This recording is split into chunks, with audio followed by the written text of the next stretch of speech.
Hello, my name is Goscalyon and welcome to another episode of 5 Lives, 5 Styles. This is going to be the first one of 2025 and I have finally gotten around to updating this world to 1.21.4, which includes the December drop, otherwise known as the Pale Garden. Now, last episode, we did something really cool. We completely overhauled the Amethyst Cave that you can see right here. And that is something that I want to continue this episode, because we have this little section here that is not done, and I want to go ahead and connect that to the street that you can see further down the line. I have put down a few signs as to my ideas for all of these different things that I will talk to you about later in the episode. And while we're going to be doing that, I want to focus this little section here on some part of the December update. As you can see right here, it says a Resin Farm, and I'm going to be using some blocks from the update, from the pale wood, for example, and I'm going to be using the Creakings to farm some resin. But for that, we are going to need some Creakings, aka we need to find some Creaking hearts in the Pale Gardens. So we're going to fly off and find ourselves one of these biomes. As we fly off to discover what Mojang added in the December update, I am going to talk about some of the things that I would like to see in a future update myself. If you yourself have some cool ideas of things that you would like to see added to the game, or have some ideas or thoughts about my ideas, please let me know in the comments below. One of the things that I would like to see Mojang add to the game is different color leaves, like red, orange, yellow. These colors, like autumn colored leaves, I would find really cool to add them to the game and to be able to build ourselves some really cool trees with this. Another thing that I can't wait for, and I'm pretty sure the entire Minecraft community is waiting for this, is an overhaul of the end dimension. Obviously the end is quite a bit lacking when it comes to the visual diversity.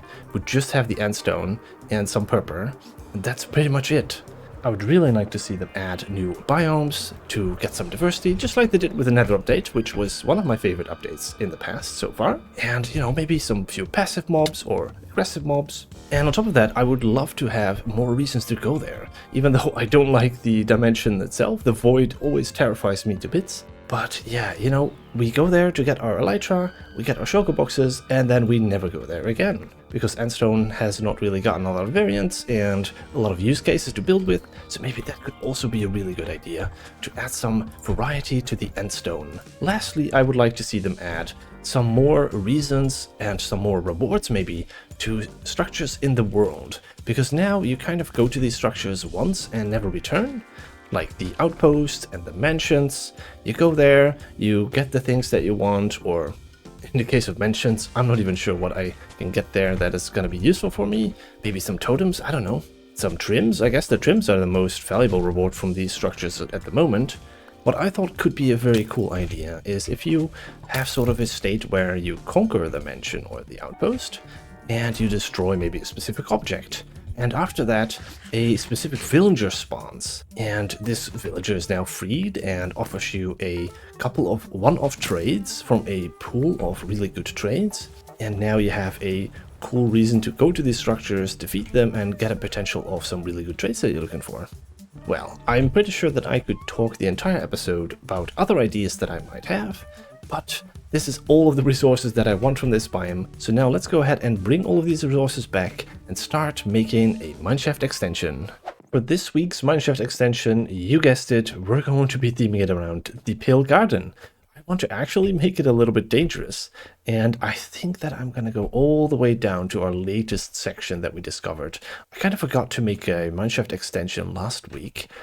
I meant to actually work on this little section down here. We explored it all the way to an ancient city, and now it's sort of open to make this into something pretty. And I want to go ahead and extend it all the way to the ancient city. So first off, I think I'm going to make this section a little bit thinner, and I'm going to also be placing a lot of pale garden trees and creaking hearts, and walking through this is actually going to be terrifying. That's the idea. But of course, it should also be functional. I am going to be placing a bunch of tracks around to turn it into an actual mine. But now, let's build it. And as we're building this episode's mineshaft extension, I want to thank you for your support. If you liked the video, please let me know in the comments below. And don't forget to like and subscribe because it helps the algorithm.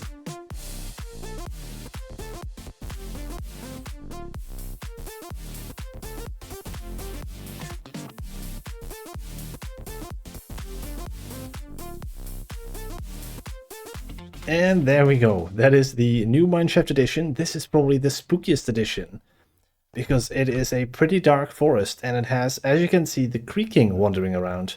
Now, they haven't really spotted me yet, but I am pretty sure that if I start walking in here, they will definitely catch on that it is me, right? Or are they friendly to me now? Oh, they are not friendly, right? If I do this, yeah, they are definitely not friendly.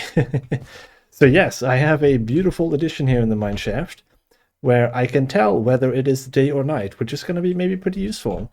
Now you'll notice that this section here might actually need to be cleared up at some point, because this is just plain stone. Oh, hi, are you coming with me? I don't want that. Just stay over there, please. Thank you.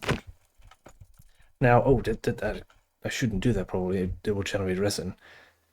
Anyway, now what I want to do is I want to use more of this pale wood. I want to use more of these guys, and I want to get more resin, because as you might see, let's open one of these boxes. Do I have it still here? Somewhere. There is a box with a lot of resin in there, but not enough. Stop it. Not enough. I need a lot more, and that's why I'm going to need to craft a few Creaking hearts and make a small farm for these guys, so that I can get all of the resin that I might want. And the perfect place for that is going to be right where we started this episode, in this city street. And that is right here. So let's go ahead and clear a little bit of space, because this resin farm is a little bit bigger than this space that I have right now. And then afterwards, I want to also build a front side to it, which I will do in first person with a little bit of information as I'm building it. But first, we're going to build the actual resin farm, and I'm going to do that in a quick time lapse. So let's roll it.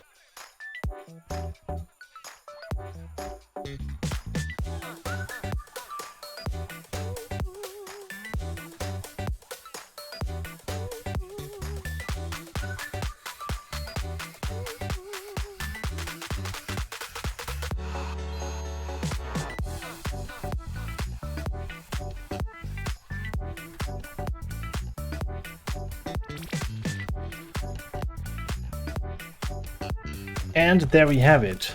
I have had a little bit of issues with the spawning on this side. They're still spawning outside here. I fixed that a little bit, and I will probably have to fix that by making that inspawnable or unspawnable with slabs and all that kind of stuff. But that will come later. Right now we have a working resin farm that is spawning a few Creaking inside. I don't have enough Creaking hearts to finish the entire thing, and I will probably have to wait with this until I have made all of that there spawn proof. But this one is created, at least the design I saw, by docm77, which was pretty nice. However, I am not making it as tall and as big as his, probably, because mine, I only need so much resin. I'm probably going to use this a little bit to fill this entire thing with Creaking hearts. And after that, I don't know how much resin I'll actually need. How does it work, you wonder? Well, we have a little bit of redstone here. We have a line walking around that is connected to a few dispensers that is going to put water in each corner, putting all of the Creaking to the center. Then we have them all put into one single corner here in this little bit. And then what we do is we swipe with sweeping edge. And as you can see, the lines go all the way to the resin, the particles. And you just repeat this a little bit, and at some point you'll see resin up on these walls. And hopefully everything works. I haven't tested this. But at some point the entire walls start to fill up. And that should have triggered already, because that filled with resin, which should have triggered a piston being pushed out. But for some reason that didn't trigger, so I'm going to have to figure out why that didn't trigger. But the essence of the idea is that that triggers because of the resin being put on the wall, and then the entire wall shifts, being pushed around the corner with pistons. And so what we're going to have to do is keep repeating that until the entire wall is full, essentially. But yeah, let's go ahead and see and fix that, and go ahead and fill this entire thing. But I'm not going to bore you with any of that. I want to get focused on this street back here.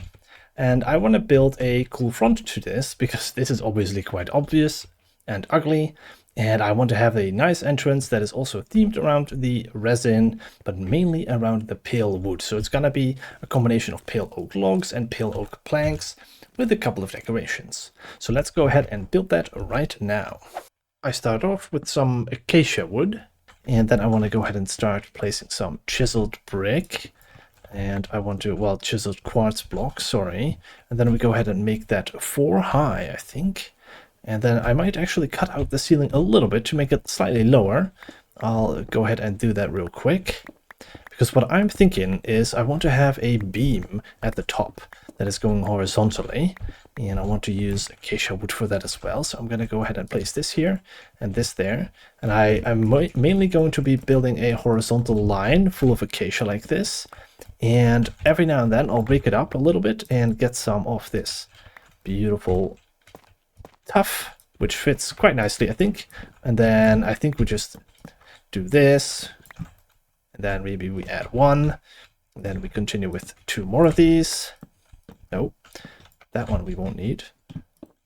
Let's fill that back up, actually, that hole over there. And then what we can do is do a last one. Like that. I think that could be nice. Because, let's see. Here I want to roughly have... Oh wait, did I do it too low? I'm an idiot. I did this all too low. I'm like, let's cut out the ceiling and then fill up the ceiling again. Oh my goodness. Definitely wide awake over here. Let's cut away a little bit more of the ceiling. And let's then fill it back up. No, I'm joking. Let's not go ahead and do that. Now that we've done that, let's actually first, before we do that again, maybe I missed something else that I'm not thinking of. Oh, what I also see is that I made the wrong quartz block. This one is correct. Oh, no, that one is the wrong one. This one is the correct one. But the other one needs to be smooth quartz. Can I make that one? Hang on, how do I make that? Oh, I figured it out. We need to smelt this. Hang on. I get a chance to use my super smelter again. Well, super smelter is not really that super. It's a mediocre smelter. Let's go ahead and drop the correct thing in here. Block of quartz. There's the first set. Coming back out. Yeah, there we go. Smooth quartz. That's the block that I need. And then there's a couple left over here. Now we can continue building. Yeah, the reason I want the smooth quartz is because the smooth quartz actually connects to the other textures. Or I mean, connects to each other. A little bit better than the block of quartz. It has like a harsh line. So yeah, here we go. We have this. That's what I want. You see that? It's a much nicer connection. And what I also want, not that. What I also want to do here, I think, is I'll switch over to get a few of these guys in. And of course, not in that color. I want to strip them. There we go. Now they are beautiful, nice, and stripped. I don't think it matters what block I'm going to put here. So let's just go ahead and disguise that with a block of stone. Because I want to put this on top of that. And then here we can put a fence in there. Look at the creaking over there. Now I hope it doesn't spawn here. Previously I had one issue where a creaking spawned over here somewhere. Even though I think the range is supposed to be 16 blocks, which I counted to be over there or something.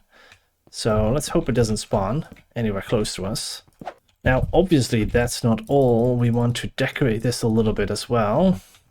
So let's go ahead and remove a little bit of this.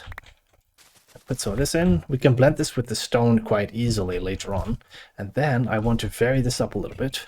Maybe actually higher. It's randomized. There we go. I'll also go ahead and add a few bushes on either side of the door to give it a bit more framing and a little bit more darkness.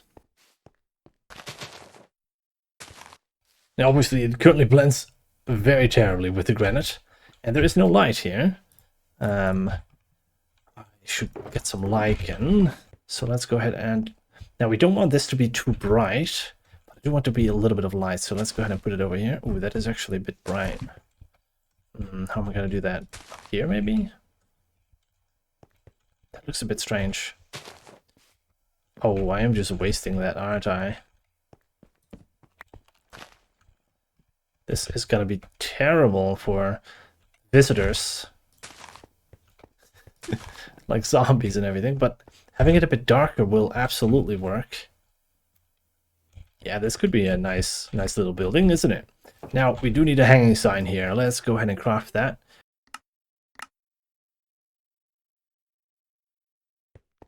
And we just need one, right? And then we call it Dr. Bones. Resin Coordinator. Or something like that.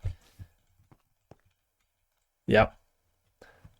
Yeah, so I don't know what I'm going to do with the lighting on this little street. Or this portion of the street, anyway. I have to figure that out somehow. But for now, I think that'll do it. Just needs an interior, and I need to connect this a little bit with some deep slate. I don't think I brought it with me, so I'm going to have to get that. Alright, and we're back. I have a little bit of cobblestone. So let's go ahead and... well, it's not cobblestone, it's cobbled deep slate, but... same thing, right? Same thing. So what I want to do is I want to mock up a little bit of a ceiling here. I don't like this one too much yet. Let's go ahead and do a similar thing here.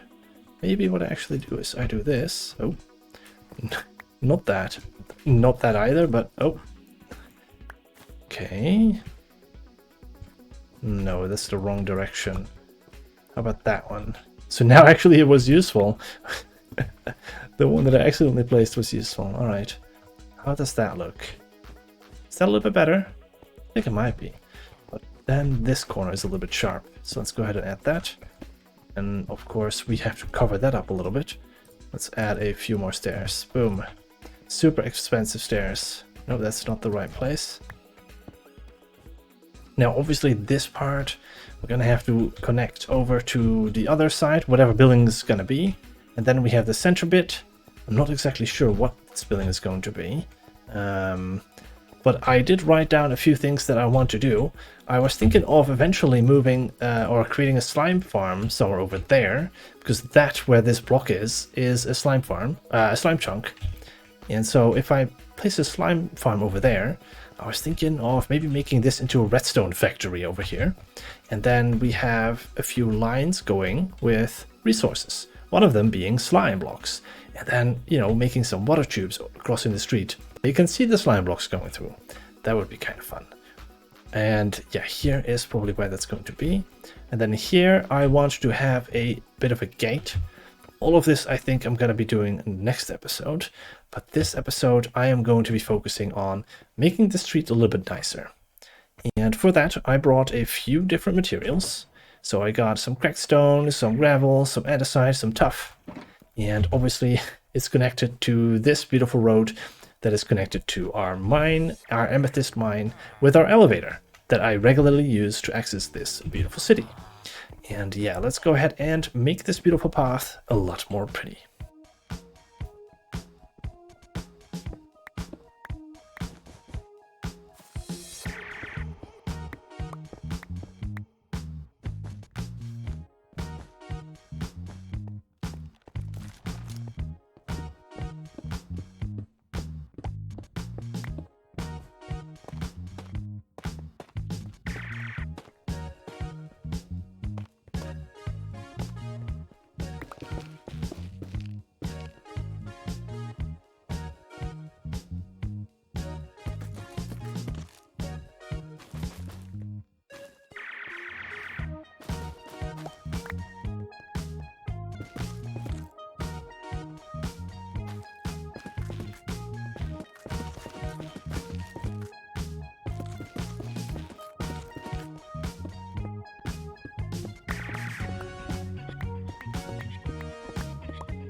There we go. I think I completed some exteriors on the right and the left side, all the way up to the small tower and the arch.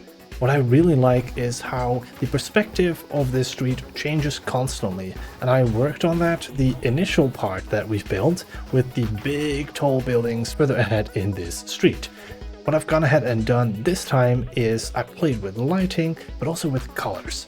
Now on the left you'll see a little bit of light poking through, and at nighttime you see the flowers here. Oh, and now it's daytime apparently.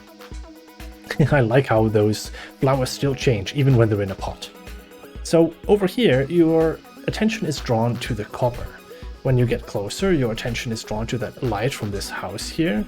And then slowly your attention starts shifting to the right here when the blue pops in with this building, which I think is very fun. And I am eventually going to use these both, I think, to send items into the copper factory. Not the copper factory, the redstone factory. I think that's what I'm going to turn this into. And I'm going to probably send slime through one of these and have this as a nice transportation system. And then over here I made a small archway. I wanted to have a small passageway which would focus your attention straight through and then open wide into what I'm going to turn into a beehive house, or like with a cozy garden in front. And so when you get through this gate, all of a sudden you're greeted with a bunch of color and a bunch of light, which I think will be very fun. And then as you go through the street, of course, we get our really busy, oh hello, we have a lake over here. We have all of the flowers and all of the colors popping out left and right. And then over there, I mentioned earlier in the episode that I wanted to build a tree, like an orange tree or a peach tree or something like that.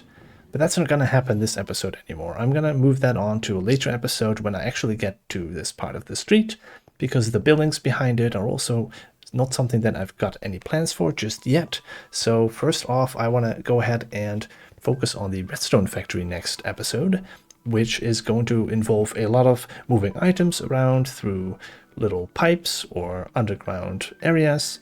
And I'm going to focus on using the autocrafter a lot more, because the few times that I've used it so far, I barely understand how it works. So I'm going to get myself into a lot of challenges here with making all of the different redstone components. Alright, that is it for this episode. If you like this episode, please like and subscribe, and I hope to see you in the next one.